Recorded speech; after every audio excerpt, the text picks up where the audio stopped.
bir мәселеге тоқталып кетейін. Бұл эми абдан көп талқы болып кетті. Мына мүмкіншілігін байын айтып кетейін. Мына Қызыломполдоғы уран қазу мәселесі мына қоғамда қызу талқыланып 55 абдан қабаты болып жатады да. Мен тағы кеш айтам, Қырғызстанда уран қазылбайды. Үшін дегенде мына біріншіден айтып кетейін.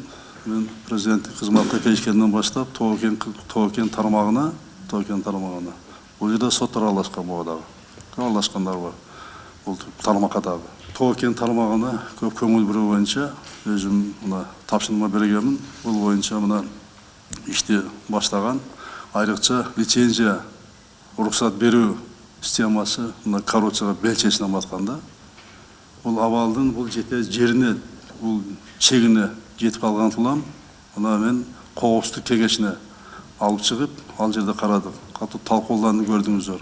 Осы Тоғкен тармағындағы болған азыркы ахуалды алып шығып, осы жерде айтылды, кен шыққан жерлерге рұқсат беруде бұл көп учурда мемлекеттің жана қоғамдың қызығушылығы еске алынған емес. Тескерісінше тар чөйренің айрым тәсірді топтордың қызығушылықтары жоғары қойылған.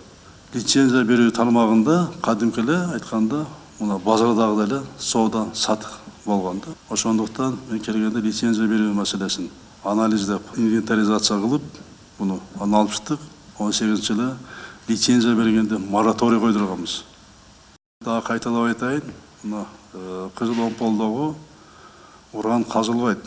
Эми ачыгын айтканда өкмөттүн бул маселеге болгон кайдыгер мамилесине улам коом дүрбөлөнгө түштү. Анан баса белгилеп айтам, дагы бир жолу баса белгилеп айтам. Жөндөн жөн эле дүрбөлөнгө түштүк. Саясатка айлантып да, жөндөн жөн.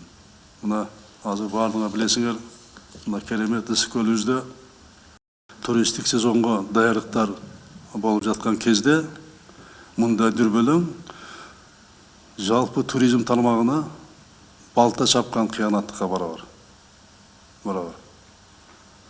Ошондуктан мен массалык маалымат каражаттарына жаранды коом мекендештериме айтарым, бу жерде тынчсызданууга эч кандай негиз жок. Активдүү позицияларын көрсөтүп, Кыргызстан ачык жаранды коом экенин дагы бир жолу дәлелдедик. Бардык ачык айкын болду. Биздин кымбат сүйүктүү Кыргызстаныбыз бул таза экологиянын, таза суунун, таза абанын өлкөсү. Биз бул табиятты бузганга баарыбыз тең чогуу жол бербейбиз. Муну көздүн карагенде сактайбыз.